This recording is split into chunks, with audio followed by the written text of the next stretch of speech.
If you're not making money on DoorDash, you might be making one of these 5 mistakes. I'm going to show you how to fix it.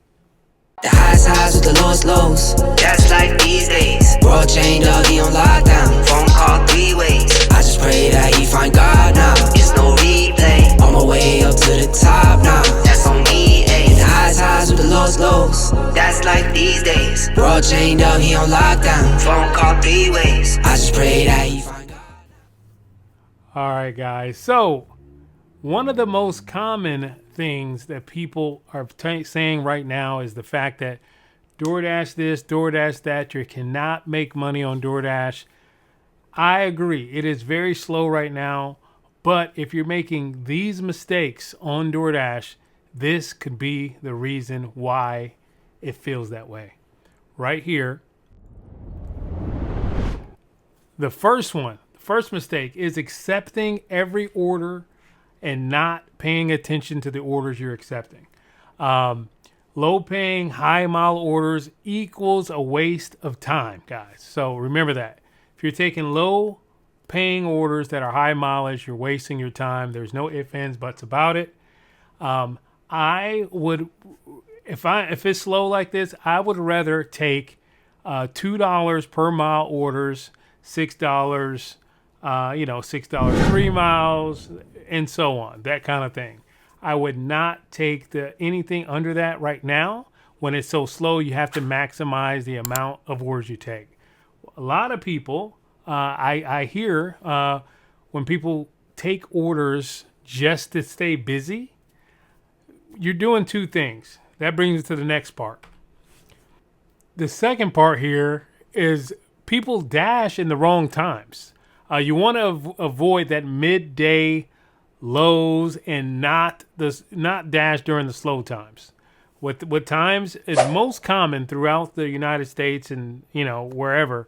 11 to 2 during the lunch rush, and from 5 to 9 during the dinner rush.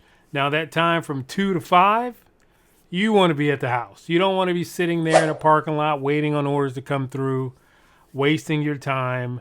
You do not want to do that. Avoid making that mistake.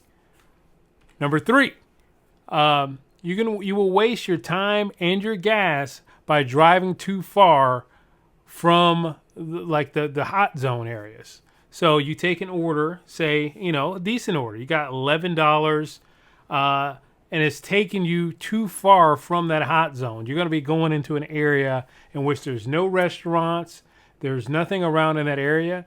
You have to be careful when taking these kind of orders because you're going to waste time trying to get back to the area, and you're going to waste your gas getting back to the area.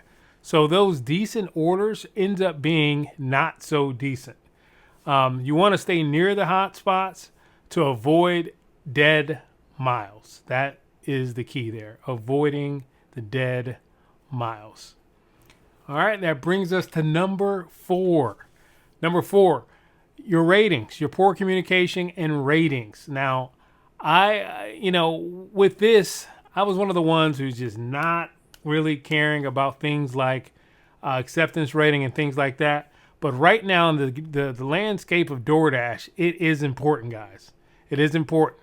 Your low ratings equals fewer orders even coming to your phone to even know whether they're good orders or bad orders. Any orders coming to your phone, low ratings are going to prevent them from even getting there. You need, on DoorDash, you almost need to be gold, silver, platinum. You need to be one of those in order to see some of these orders that you are missing. So, you got to bring the ratings up in order to see the orders coming in, especially during these slow times. Be nice to the customers. Make sure you're communicative. Make sure you let them know when things are late, that kind of thing. That'll help on the customer rating.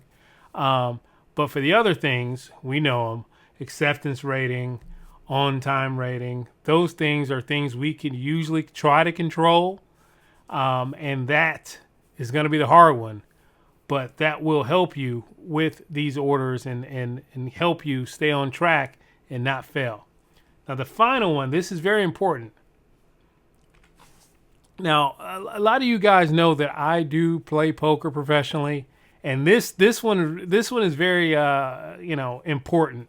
Like, I talk to people, how do you know if you're good enough? How do you know if you're good enough? Same thing you would know if you're good enough while doing DoorDash right here.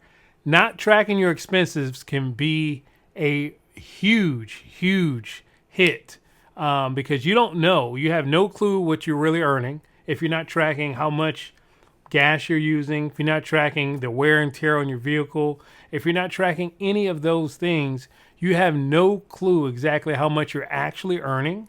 You're just literally guessing. You know what I mean? So each time we fire up the apps, and we hope that we're getting some orders. We're driving here, we're driving there, we're wasting gas here, we're wasting gas there. We don't know exactly how much we're wasting. You know what I mean? We might fill it up. I don't know how often you guys fill it up. Leave it in the comments below. How often do you fill up your vehicles when doing gig work? I did, even when I was on it with a gas car, I didn't drive as much as a lot of you guys do. A lot of people drive like all day long. You know what I mean? So some people have to fill up once a day, maybe twice a day.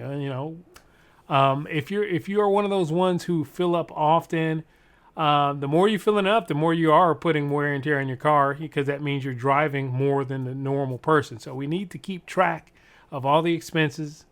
There's apps such as Gridwise, Stride. Those kind of apps will allow you to keep track of all of your expenses and make sure that you are right on top of your earnings and your expenses. So very, very important.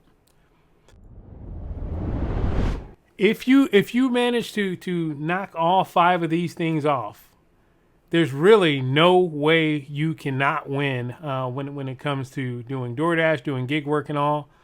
Make sure you're tracking everything. Make sure you have your ratings up. Make sure you're accepting orders that works well for you. Make sure you're not wasting your time. Time is money. We hear that forever. Time is money. Time is money. It really is. So if you're driving 15 minutes out of your zone and you have to drive 15 minutes back into your zone, that's 30 minutes you've wasted. You need to be adding that on to the amount of money that you had made, right? So instead of saying, this order took me 15 minutes to drop it off, so it wasn't that bad for $7, 15 minutes, not that bad for $7. You need to be thinking of that order as 30 minutes. Because if you're going to be coming back to that spot, if you know there's no restaurants in that area, if you know that you're in an area that has no, you're not going to have any traction in that area, $7 for 30 minutes sounds a lot worse, and you may decline it, than $7 for 15 minutes, if that makes sense. We just got to be mindful of the orders we take, and we will succeed in this. You know what I mean? Just keep the grind going. I will be doing videos like this from DoorDash, and you guys will see step by step how we progress. I'm gonna keep a playlist. So anyone new or veterans want to click on the playlist, you can watch the playlist as I continue to make videos like this going forward. I think this is going to be a good thing. This is definitely be a good thing for me because I'm able to do something a little different. Let's get this video to 100 likes. That way we can keep this thing moving, guys. I appreciate each and every one of you guys. Hope you guys have a wonderful and blessed day. And always remember, if you aren't living the life you want to live, there's no better time like right now to go ahead and get that changed. Hope you guys have a wonderful and blessed day. I'll see you next time in a new video. Peace. I'm not being petty. I'm the one they envy. Brody moving state to state. Make $1 million out the semi. Plus I grinded from the start. I was stacking pennies. I might dip.